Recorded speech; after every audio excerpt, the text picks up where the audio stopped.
First this hour, a new story that is developing and we are following. U.S. President Donald Trump says that Christianity faces existential threat in Nigeria, and he is adding the West African nation to a State Department watch list. According to Trump, radical Islamists are responsible for mass slaughter and killing of thousands of Christians. Although he did not state the source of the information leading to that conclusion, he went on to put the country on a countries of particular concern list of nations, and the U.S. finds have engaged in religious freedom violations. Well, the list includes China, Myanmar, North Korea, Russia, Pakistan, among others. According to the State Department website, after giving the directive, Trump is asking the U.S. representatives Riley Moore and Tom Cole, as well as the House of Representatives Appropriations Committee, to look into the matter and report back to him.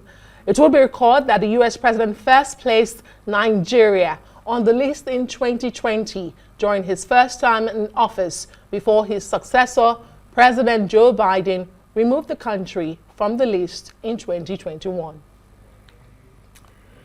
All right, for an analysis on Trump's decision, we're joined now by Professor Chukwudi Odoeme. He's the head of Department, Public and International Law, Veritas University. Thank you so much for joining us on Newsnight. Thank you so much. Well, it does look like this is deja vu again. I mean, Trump, just like, this was read in that intro, did the same, something similar in his first term, and here we are again, and he's putting us in really, really bad company. But what does this mean for Nigeria? How much of a setback is this as Nigeria tries, to gain friends from all over the world, to attract foreign direct investment and, genuine interest in Nigeria from the international community? What does this mean for Nigeria? Yeah, I must say it's a very bad development.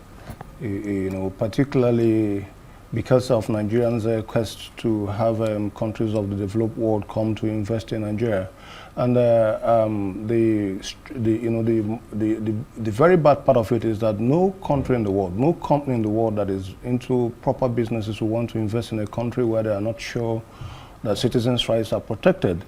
Many of the multinationals that have their base in the United States and the UK are also interested in the human rights situations of the countries they work in, because they are shareholders at home are interested in all of those.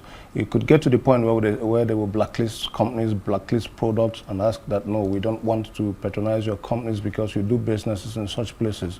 But then how much that affects the profitability of those companies and their ventures in those countries is something that we're yet to study.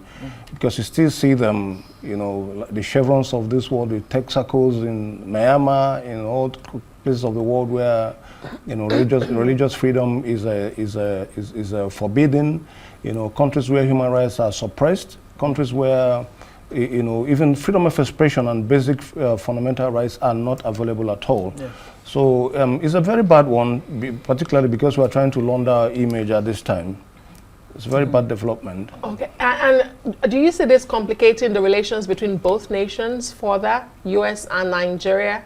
And what should be the smart response from Nigeria at this time? Yeah, in terms of a relationship between Nigeria and the United States, as this is concerned, is a very important one. The reason is simple. For the United States to have come to a point of conclusion that Nigeria ought to be in that list and go a step forward to declare Nigeria as being a country of concern means that they have been, taking silent stock of what is going on in Nigeria. And genocide is one of those international crimes that no civilized world will want to hear. It doesn't matter whether it's against Christians, it doesn't matter whether it's against a simple tribe or a people, or a peoples, as we would say in international law. It doesn't really matter. So I think the smart thing that Nigeria needs to do is that if you have taken a look at this allegation, because it's been there over time, there's so much complaints about how Christians are being treated in Nigeria. One of the biggest pointers, one of the biggest black points is that the government is not doing anything about it. So churches are destroyed, communities are sacked, and we hear the rumor that there are predominantly Christian communities, particularly in the Plateau State area, on that middle of the part middle of the belt, middle or belt. not central. Yes, and nothing happens. Communities are sacked and it feels like nothing happened. People are, thousands of people are buried, nobody cares. Not even government officials go to say, oh, this is bad.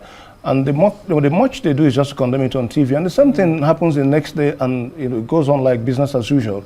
So I think this government should particularly exonerate itself from this complaint. That's the smartest way But out. has the Nigerian government done a good job of it when it pushes back and says, look, this is not, don't give this a religious slant, that every Nigerian, whatever the religious hue is, has been a victim at the receiving end of the violence, terrorism and all of that in Nigeria.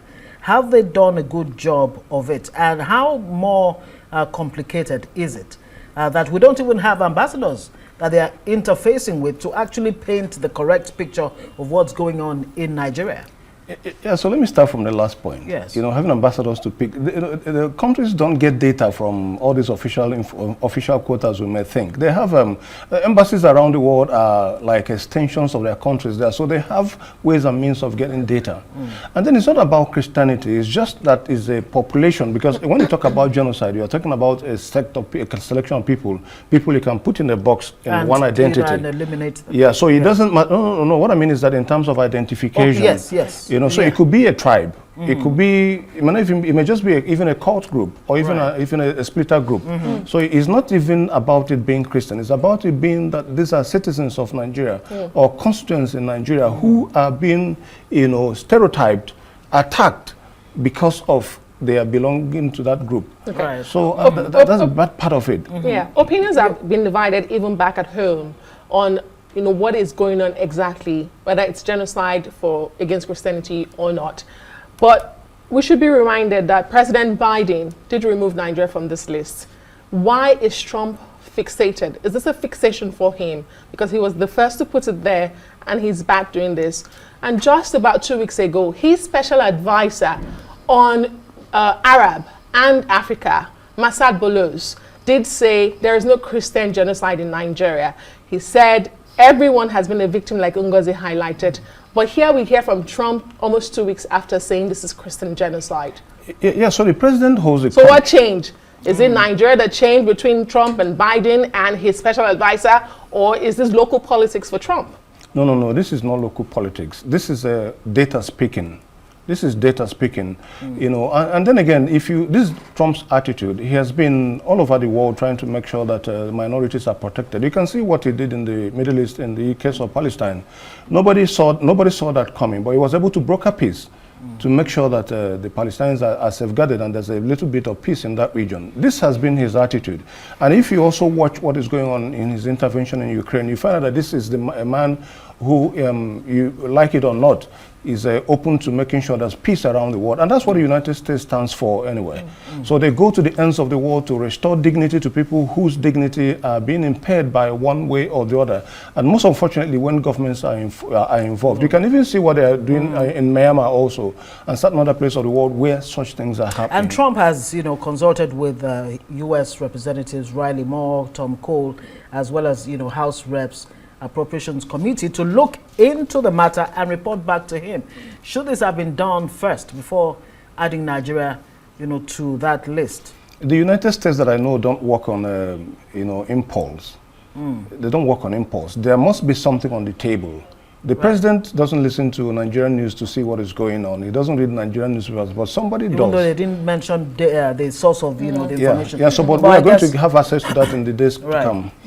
Professor Odoeme of Veritas University, thank you very much for joining us. We'll see how things pan out and how the Nigerian government really responds to this.